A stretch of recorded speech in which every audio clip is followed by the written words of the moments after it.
Faisal order صاحب سے اور اس کو آپ فیصل واڈر صاحب جو نیکسٹ الیکشن ہے ہے وہ پاکستان کی تاریخ کا شاید سب سے زیادہ ڈیفائننگ مومنٹ ہونا ہے، کیونکہ جو 10-12 سال کے عرصے سے ہم اس کرائسس سے گزر کے آئے ہیں، ان انتخابات نے یہ طے کرنا ہے کہ ہم نے آگے سڑکوں پہ ہی رہنا ہے، اس قوم کو اور ذلیل و خوار کرنا ہے یا مشکلات کا حل ڈھونڈنا ہے۔ سر ایک سال بھی نہیں چلے گا اگر اس طرح کا متنازع اور in the larger interest of the country, یہ دو ورڈ بڑے امپورٹنٹ ہیں جو پچھلے 75 سال سے چل رہے ہیں۔ لارجر انٹرسٹ تو وہ پھر آپ اسٹیبلشمنٹ کی طرف چلے جاتے ہیں۔ نہیں، میں آپ کو بتا رہا ہوں، دو بڑے امپورٹنٹ لفظ ہیں، الفاظ ہیں۔ میں آپ سے کہہ رہا ہوں کہ میں 13 مہینے سے 16 میں 17 مہینے میکسیمم کو 3 ماہ تو یہ سسٹم چلے گا، کیونکہ دیکھیں جس نے سسٹم کی خرابی کی ہے، آپ کہتے ہیں الیکشن اگر ہوں گے تو 3 ماہ چلے گا، میکسیمم 11 سے 16 مہینے کے اندر، سال ڈیڑھ سال، کیونکہ جنہوں نے نظام کو تباہ کیا ہے۔ دیکھیں مجھے آئین، قانون اور جمہوریت سے کوئی پرابلم نہیں ہے، لیکن کیا وہ روٹی دے رہا ہے؟ کیا وہ اسکول دے رہا ہے؟ کیا وہ میڈیکل فیسلٹی دے رہا ہے؟ کیا وہ روڈیں دے رہا ہے؟ کیا وہ پانی دے رہا ہے؟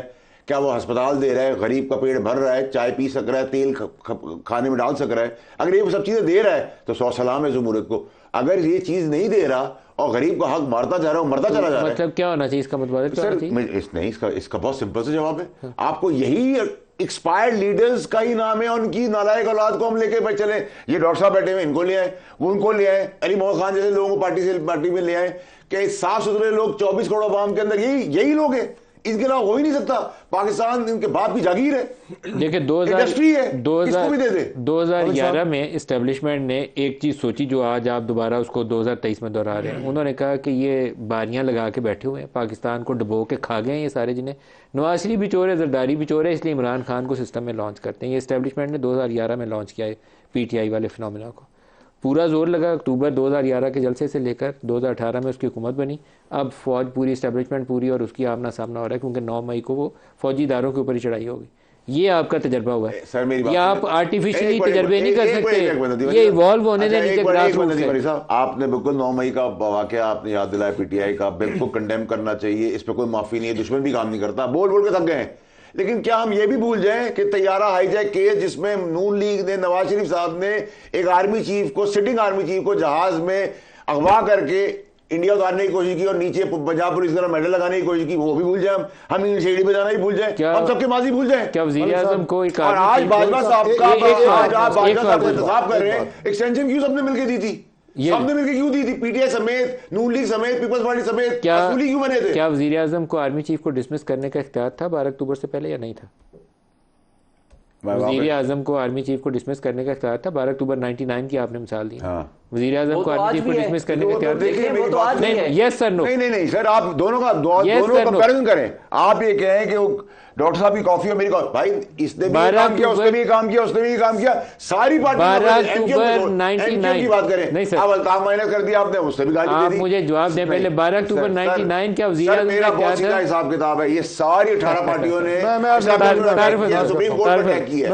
ہاں انہوں نے کیا سپریم کورٹ پہ۔ بات بڑی سیدھی سی ہے، بار بار یہ بات کر رہے ہیں جناب، دوبارہ انہوں نے بات کی جن کی باڑیاں لگی ہوئی ہیں، فلاں لگا ہوا ہے، یہ وہ، دوبارہ انہوں نے ہمارے معاشرے کے اندر، سوسائٹی کے اندر جو کمزوریاں ہیں، کوتاہیاں ہیں، محرومی ہیں، ان کا انہوں نے ذکر کیا۔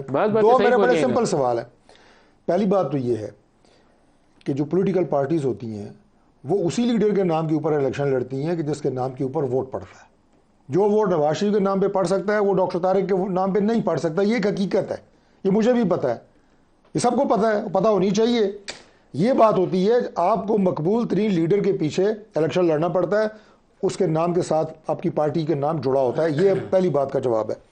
دوسری بات یہ ہے جی کہ یہ جو انہوں نے مختلف واقعات کا ذکر کیا، 12 اکتوبر کا جو ذکر کیا، فلاں کیا فلاں کیا فلاں کیا، یہ ہماری ماضی کے وہ، آپ یہ کہیں کہ آپ نے ابھی سکوت ڈاکا کا ذکر کیا، ان سے میں سبق سیکھنے کی ضرورت ہے، اس میں کچھ آپ لوگوں نے سپریم کورٹ پہ چڑھائی کی تھی اس لیے کہ اس وقت کے چیف جسٹس سجاد علی شاہ آپ کے خلاف ایک فیصلہ دینے کی پوزیشن میں تھے، آپ نے 2 سپریم کورٹیں بٹھا دی، اب اس کے اوپر آپ لوگوں کو کون سے معافی مانگ لیں؟ دیکھیں بات یہ جی کہ جو مساق جمہوریت ہوا ہے، 12 اکتوبر کو پرائم منسٹر آرمی چیف کو ڈسمس کرنے کا اختیار رکھتا ہے پاکستان میں، وہ اس بات کا اختیار تھا اس کا، اس کو ڈسمس کرنے کا، اس نے اوپر سے بیٹھ کے جو کچھ کیا وہ بھی آپ کو پتا، تاریخ کا حصہ ہے وہ چیزیں ساری، پھر جو ہوا ہے نا جانے دیا انہوں نے، ایکسٹینشن بھی دی، تمام جن چیزوں کی ہم بات کر رہے ہیں نا کہ یہ فلاں دور میں یہ ہوا، یہ مساق جمہوریت اسی لیے ہوا تھا کہ وہ غلطیاں جن کا آج آپ ذکر کر رہے ہیں وہ تسلیم کر کے آگے بڑھنے کی بات کی گئی سر تھی. آپ پھر نے بھی نہیں میثاق چل رہا جمہوریت سسٹم سائن کو. کیا تھا، ساتھ دبئی میں سسٹم مذاکرات ہو رہے چلے میں نے ان کی اس کے بعد عمران خان صاحب آ گئے. ویٹ کے لیے ساری باتیں مان لیتا ہوں. 16 مہینے کی پرفارمنس دیکھ کے کیسے قوم معاف کر دے گی؟ اس پہ نہیں ووٹ مل سکتا. 16 مہینے کی پرفارمنس پہ قوم کو فیصلہ کرنے کا مجھے بتائیں 16 مہینے میں جو ہم سے کیا ہم جواب دیں گے. جو 4 سال عمران خان 10 نے سال کیا وہ گزارے جواب نا، دے گا. 10 سال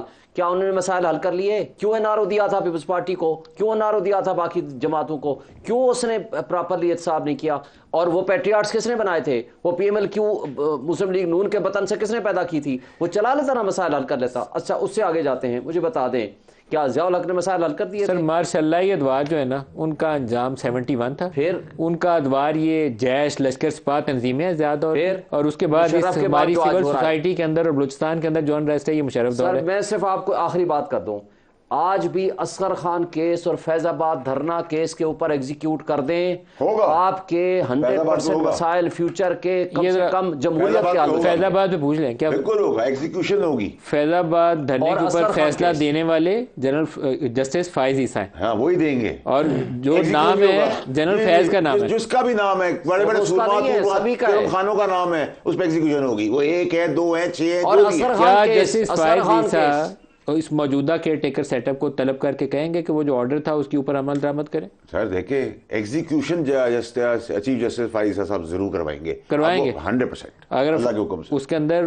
جنرل فیض حمید کا نام ہے. جتنے ترم خان ہیں 2 ہیں 6 ہیں 50 ہیں جو بھی ہے حمید بھی ہے، اس وقت کے جو ہے جتنے پاکستان کے ترم خان ڈائریکشنز ہیں، اوپر ایگزیکیوشن ہوگی اور ایک کون پہ فاؤنڈیشن پاکستان کی چڑھے گی. اور ندیم صاحب اصغر خان کیس جو بنیاد ہے تمام برائیوں کی. اصغر خان کیس کے اندر ایک وہ جو ڈبل جو کہنا چاہیے برڈن بن جاتا ہے وہ اسد درانی صاحب کا ایفیڈیوٹ ہے.